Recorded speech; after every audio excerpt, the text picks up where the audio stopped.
Tuhan bersamamu. Inilah Injil suci menurut Santo Lukas. Sekali peristiwa, setelah Yesus mengusir setan, ada beberapa orang yang berkata, ia mengusir setan dengan kuasa Beelzebul, kepala setan. Ada pula yang mencobai dia dan meminta tanda dari surga. Tetapi Yesus mengetahui pikiran mereka, lalu berkata, setiap kerajaan yang terpecah-pecah pasti binasa, dan setiap rumah tangga yang terpecah-pecah pasti runtuh. Jika iblis juga terbagi-bagi dan melawan dirinya sendiri, bagaimana mungkin kerajaannya dapat bertahan? Sebab kalian berkata bahwa aku mengusir setan dengan kuasa Beelzebul. Jadi, jika aku mengusir setan dengan kuasa Beelzebul, dengan kuasa apakah pengikut-pengikutmu mengusir setan? Sebab itu, merekalah yang menjadi hakimmu. Tetapi, jika aku mengusir setan dengan kuasa Allah, maka sesungguhnya kerajaan Allah sudah datang kepadamu. Dan apabila seorang yang kuat dan bersenjata lengkap menjaga rumahnya, amanlah segala miliknya. Tetapi jika seorang yang lebih kuat daripadanya menyerang dan mengalahkannya, maka orang itu akan merampas perlengkapan senjata yang diandalkannya dan akan membagi-bagikan rampasannya. Barang siapa tidak bersama aku, ia melawan aku. Dan barang siapa tidak mengumpulkan bersama aku, ia mencerai-beraikan. Apabila roh jahat keluar dari manusia, ia mengembara ke tempat-tempat yang tandus mencari perhentian. Dan karena tidak mendapatnya, ia berkata, aku akan kembali ke rumah yang telah kutinggalkan itu. Maka pergilah ia dan mendapati rumah itu bersih, tersapu, dan rapi teratur.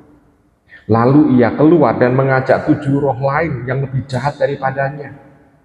Dan mereka masuk dan tinggal di situ. Maka akhirnya keadaan orang itu lebih buruk daripada keadaannya semula. Demikianlah sabda Tuhan. Saudari-saudara terkasih dalam Tuhan, dalam bacaan Injil kita melihat perubahan tema, karena ini kan kelanjutan dari kemarin. 2 hari berturut-turut kita bicara tentang doa, lalu tiba-tiba kita bisa melihat bahwa ada perbincangan tentang kuasa yang dimiliki oleh Tuhan sehingga Tuhan bisa mengusir setan, dan juga pembicaraan mengenai kalau setan terusir itu bagaimana. Nah, ini kita bisa melihat bahwa memang Tuhan dalam mengajarkan itu melihat situasi kondisi orang yang dihadapinya. Kalau kemarin mengajari doa, dia berbicara kepada para muridnya, pada rasulnya, atau orang-orang yang mengikuti dia. Sedangkan ini, itu seolah-olah sedang berkonfrontasi dengan orang-orang yang dihadapinya. Ya, dalam konfrontasi itu tampak sekali Tuhan mau mengatakan bahwa dia itu adalah bersama dengan Bapa. Bukan sesuatu yang jauh dari Bapa. Karena pengusiran setan pasti dilakukan oleh yang memusuhi setan. Bukan bolone begitu. Kalau bolone malah ngusir bolone kan beda. Tetapi selalu akan mencoba untuk yang memusuhi setan adalah yang dia musuh setan juga. Nah, saudari terkasih dalam Tuhan, kita bisa melihat di sana Tuhan menggunakan kuasa itu untuk menunjukkan bahwa Allah itu hadir di tengah-tengah manusia. Dan setan itu berkarya atau karya setan itu ada di dunia ini bersama dengan manusia. Dan kita tahu kalau orang itu sudah bisa mengusir setan, orang harus mampu mempertahankan keadaan kesuciannya itu. Jadi kalau orang sudah kerasukan setan dan setan itu bisa diusir, itu orang harus bisa mempertahankan keadaan dirinya itu. Karena kalau tidak, setan akan masuk dan lebih banyak lagi yang masuk. Dikatakan di sana setan pergi mengembara mencari tempat untuk pencokannya. Lalu kalau tidak ditemukan, dia akan balik lagi ke dalam tanda kutip. Dalam tanda kutip itu induk semangnya yang dulu dia mau masuk. Dan kalau keadaan bersih, maka dia akan mengajak 7 setan yang lain untuk memasukinya dan lebih jahat lagi. Dan di sini kita bisa melihat bahwa kalau orang sudah diusir, sudah bukan diusir, tapi bukan setannya yang diusir dari diri seseorang, maka dia harus bisa mempertahankan dirinya supaya tidak dimasuki lagi. Jadi kalau kita bisa melihat, nah demikian juga dengan kalau misalnya ibu bapak pemberkatan rumah juga. Pemberkatan rumah itu kan berarti rumah diberkati.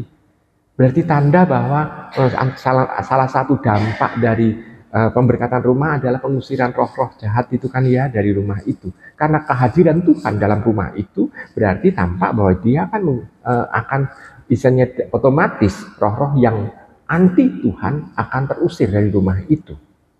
Nah, maka penghuni rumah harus bisa mempertahankan itu. Nah, kalau enggak, ya kita tahu sendiri. Mungkin dampaknya seperti yang diungkapkan dalam Injil ini. Nah, ibu bapak, saudara terkasih dalam Tuhan, dibedakan antara pelepasan dengan eksorsis. Kalau eksorsis, kita bisa melihat film yang baru beredar ini, Kuasa Gelap itu hanya bisa dilakukan oleh para imam yang ditunjuk oleh uskup gitu ya. Jadi tidak semua imam, tapi imam yang ditunjuk oleh uskup. Sedangkan kalau orang melakukan, itu namanya pelepasan dari roh jahat. Kalau pelepasan dari roh jahat adalah karena orang itu memang dikaruniai oleh Tuhan sendiri untuk bisa melakukan dengan doa. Tapi itu bukan liturgi resmi. Bukan liturgi resmi. Jadi liturgi resminya adalah eksorsis. Jadi ibu bapak, saudari terkasih dalam Tuhan. Kita bisa melihat bahwa ternyata setiap orang diberi kemampuan. Tidak hanya Romo yang bisa melepaskan dengan eksorsis itu, tapi setiap orang yang beriman diberi kemampuan untuk bisa melepaskan roh-roh jahat itu. Berarti kita semua diberi kemampuan juga untuk bisa mengusir roh jahat di dalam diri kita. Kalau roh jahat dalam diri kita bisa usir, maka kita akan bisa hidup sesuai dengan kehendak Tuhan. Kita akan bisa membawa identitas kita sebagai pengikut Tuhan yang tangguh. Dan itu menampakkan bahwa ada kesatuan antara iman kita, pikiran kita, hati kita, dengan tindakan kita pula. Karena kadangkala kita bisa mengatakan, saya beriman kepada Tuhan, tetapi tindakannya justru tidak memperlihatkan iman itu kepada Tuhan. Kita juga bisa melihat sendiri bahwa banyak orang yang mengatakan, kita adalah orang mau membela Tuhan, tetapi tindakannya justru mau melecehkan Tuhan dengan melakukan tindakan semena-mena. Kita bisa melakukan di tengah masyarakat melihat hal itu. Jadi maka kita harus menunjukkan semacam kalau identitas kita sudah melakukan itu, ini dari mana? Dan itu harus konsekuen, harus kita tunjukkan pula. Dan jadi aspek kesatuan itu. Maka kalau Tuhan mengatakan bahwa keluarga itu tidak boleh terpecah-pecah gitu ya. Kalau dia mengusir setan dari kuasa Beelzebul, berarti kuasa setan akan terpecah-pecah. Tetapi kalau itu kuasa dari Tuhan, tampak bahwa Tuhan mau hadir. Itu mau dikatakan oleh Tuhan Yesus seperti itu. Nah, kalau kita melihat dalam diri kita, kalau kita sendiri, iman kita percaya kepada Tuhan, namun kita justru pikiran kita mempunyai